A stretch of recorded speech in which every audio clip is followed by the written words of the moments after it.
ரோஹிணி உலகமகா நடிப்புடா! அப்பா சாமி! எப்படி பொய் சொல்றது? எப்படி நடிக்கிறது? அப்படின்ட்டு இந்த பொண்ணுகிட்ட இருந்து தான் நம்ம எல்லாரும் கத்துக்கணும் போல.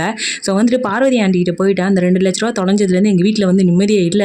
அதனால என் செயின வந்து அடகு வச்சு இந்த ரூ. 2,00,000 உங்கள்ட்ட குடுக்குறேன். இத நீங்க வந்து ஆன்ட்டிகிட்டயே குடுத்துருங்க. அதாவது திருட்டு போகாத மாரி வந்துட்டு நீங்க சொல்லிடுங்க அப்படின்னு வந்து சொல்றாங்க. ஐயோ! பார்வதி உடனே ஐயோ! நெஞ்செல்லாம் வெடிச்சு போய், "உன்ன மாரி ஒரு மருமக கிடைச்சு நான் குடுத்து வச்சிருக்கேம்மா. எனக்கு அது மாரி கிடைக்காம போயிடுச்சே" அப்படின்னு வந்து பார்வதி வந்து ரோகிணிய பார்த்து புகழறாங்க.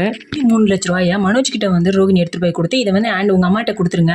இத வந்து நான் ரெடி பண்ணி குடுத்தேன்" அப்படின்னு வந்து குடுக்குறாங்க. உடனே மனோஜ் வேக வேகமா எடுத்துட்டு போயிட்டு, "அம்மா இந்தாம்மா 3,00,000 என் மூஞ்சிலே தூக்கி கடாசம்மா" அப்படின்னு வந்து சொல்றாங்க. விஜயா வந்துட்டு வேக வேகமா, "இந்தாடா இந்த ரூ. 3,00,000 வச்சுக்கோ. இன்னும் ரூ. 2,00,000 நான் அப்புறம் வந்து தரேன்" அப்படின்னு வந்து சொல்றாங்க. அது இவளுக்கெல்லாம் நான் கடங்காலியா இருக்க மாட்டேன் அப்படின்னு சொல்லிட்டு அப்பயும் மீனா வந்து இலக்காரமா தான் பேசுறாங்க அந்த விஜயா. ஸோ உடனே வந்து அண்ணாமலை வந்து பொங்கி எழுந்து, "நீ எதுக்கு அந்த பொண்ணு மேல அவ்வளோ பெரிய பழி போட்ட? அந்த பொண்ணோட மனசு எவ்வளோ வந்துட்டு வலிச்சிருக்கும்" அப்படின்னு சொன்ன உடனே, "நான் என்ன கொலையா பண்ணிட்டேன்" அப்படின்னு விஜயா சொல்ல, உடனே வந்துட்டு, "நீ கொலை பண்ணதை விட மோசமான விஷயம் தான் வந்துட்டு அந்த பொண்ணு அந்த மாதிரி சொல்லியிருக்கா. இதுவே ரோகிணி மேல நீ வந்து திருட்டு பழி போட்டிருப்பியா? மீனான்றதுனால தான் இவ்வளோ இலக்காரமா இருக்கும் உனக்கு. இனிமே நான் அந்த பொண்ணுக்கு அப்பா மாதிரி" அப்படின்னு சொன்ன உடனே மீனா வந்து ரொம்ப சென்டிமெண்ட்டாக ஆகி அழுதுட்டு காலையெல்லாம் வந்து கும்பிடுறாங்க. உடனே ஸ்ருதி வந்துட்டு என்ன சொல்றாங்க அப்படின்னா, "மீனா இடத்துல மட்டும் நான் இருந்ததுன்னா என் மேலே வந்து திருட்டு பழி போட்டிருந்தா இங்கே நடக்கிறதே வேற மாதிரி ஆயிருக்கும்" அப்படின்னு வந்து சொன்னோடனே முத்து வந்துட்டு, "இந்த மாதிரி தான் இருக்கணும். நீ தான் இருக்க எதுக்கு எடுத்தாலும் அழுதுகிட்டு" அப்படின்னு சொல்லிட்டு மீனாவை சொல்றாங்க. ஸோ வந்துட்டு அண்ணாமலை வந்து, "நான் சொந்த காலில் நிற்கிறோம். நான் வீட்டில் உட்காந்துருக்கு எனக்கு பிடிக்கல. நான் வேலைக்கு போகிறேன்" அப்படின்னு வந்து சொல்றாங்க.